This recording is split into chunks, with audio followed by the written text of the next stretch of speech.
In this little movie, I'm basically showing you Moses's first ever car ride. And I'd just like to say at the very beginning, my wife is sat behind the driver's seat. She's holding the camera, so everything's perfectly safe. Now, here we go. I'll let you hear the moment that the engine's turned on, just so you can see Moses's response, and you'll see how I respond, which is to totally ignore him, showing him there's no danger and there's nothing to worry about.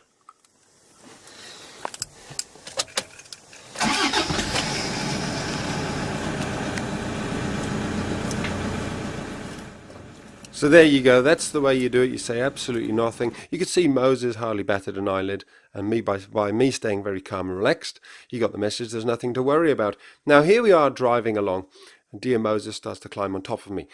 Key thing here, move him off without saying a single word. I think I have to do this maybe 10 or 20 times during the whole journey. And it's a crucial point. You don't get stressed and start shouting at your puppy, because then they'll pick up on your stress. They'll become stressed about the car journey. They'll be more excited and probably climb on top of you even more.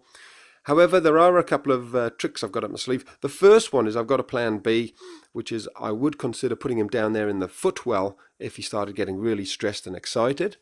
That may work for you. Another option is that I've got a crate in the boot of the car, in the back of the car. There's a crate which I'm happy to put him in, put his bed in there, and that could well settle him down. It'll certainly be safer if he was climbing all on top of me, or you have a bigger dog. Also, if he gets really stressed and he's in the crate, you can put a blanket over the top. Very often that will calm your puppy or your dog down an awful lot as well. You can take the blanket off as they calm down, obviously, but to start with, taking away the visual sensory sense of all the stuff going past the windows can help them relax and calm down. Another thing, a couple of other tips. I've got the windows wide open or down enough. He can't jump out of them, but they're down enough that he'll get lots of fresh air coming through. The air conditioning is on also. And I've made sure he's tired. He's had a good run before we put him in the car. He's been fed and watered, so he's not full though. That's also important. He's been fed and watered. He's been toileted, which is very important, but he's not just had a feed. So he had a feed a lot earlier. He went to the toilet. You don't want your puppy being full of treats or just having had a meal, because then there's a high chance that they're going to be sick.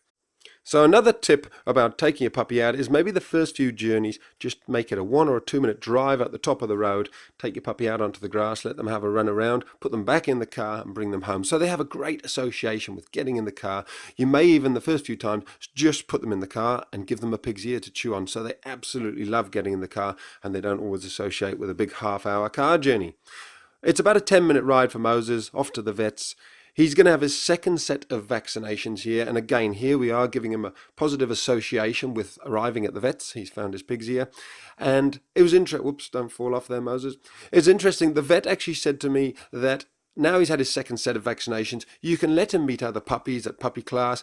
Make sure the dogs he meets are ones that you know are all up to date with their injections, and you can also take him out to safe places, low risk areas. So that does not include the dog park where there's pee and poo everywhere and there's all sorts of dogs have been there, but areas where there probably haven't been any dogs and seem very clean.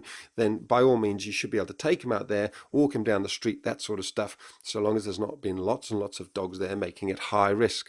It's a real balance between socializing your puppy and making sure they don't catch a disease. So you've got to weigh that one up and chat to your vet about it. Here he is on the way home. Another lovely association with his pig's ear. He's had a great time. He's very happy, very relaxed.